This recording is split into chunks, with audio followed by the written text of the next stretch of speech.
क्यों जी, क्या बुढ़ापे में माँ बाप बच्चों के ऊपर सचमुच बोझ बन जाते हैं? देख, तेरे को एक कहानी सुनाता हूँ और आप लोग भी ध्यान से सुनना। एक बार एक बूढ़ा आदमी डॉक्टर के पास गया और डॉक्टर से बोला कि डॉक्टर साहब, मुझे कोई ऐसी दवाई दे दो जिससे मुझे बिल्कुल भी भूख ना लगे। बूढ़े की बात सुनकर डॉक्टर बड़ा असमंजस में पड़ गया और उस बूढ़े आदमी से बोला कि बाबा, मेरे पास अक्सर लोग इसलिए दवाई लेने के लिए आते हैं कि हमें भूख नहीं लगती है, हमें खूब भूख लगे, हमें ऐसी दवाई दो। लेकिन आप पहले इंसान ऐसे हो जो मेरे पास ऐसी दवाई लेने आए हो जिससे आपको कोई बिल्कुल भी भूख ना लगे। क्या मैं आपसे पूछ सकता हूँ ऐसा क्यों? तब वो बूढ़ा आदमी बोला कि मेरी पत्नी को गुजरे हुए 3 साल हो गया है। तब से बहू और बेटा ही मुझे रोटी देते हैं।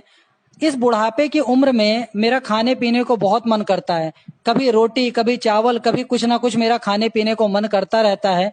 लेकिन अब कुछ टाइम से मेरे बच्चे और मेरे बहू जब मेरे को रोटी देने के लिए आते हैं तो मुझे एक रोटी के साथ 10 गालियां, 10 ताने भी देते रहते हैं कि ये बुढ़ा पता नहीं कब मरेगा, केवल खाता पीता रहता है, कोई काम धंधा नहीं कर सकता है।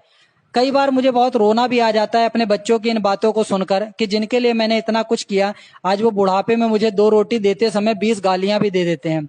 इसीलिए डॉक्टर साहब, मैं आपसे ये प्रार्थना करता हूं कि मुझे ऐसी दवाई दे दीजिए जिससे मुझे भूख ना लगे, क्योंकि अगर मुझे भूख नहीं लगेगी तो मैं रोटी नहीं खाऊंगा, और जब रोटी नहीं खाऊंगा तो बहू बेटियों की गालियां नहीं सुनने को मिलेगी।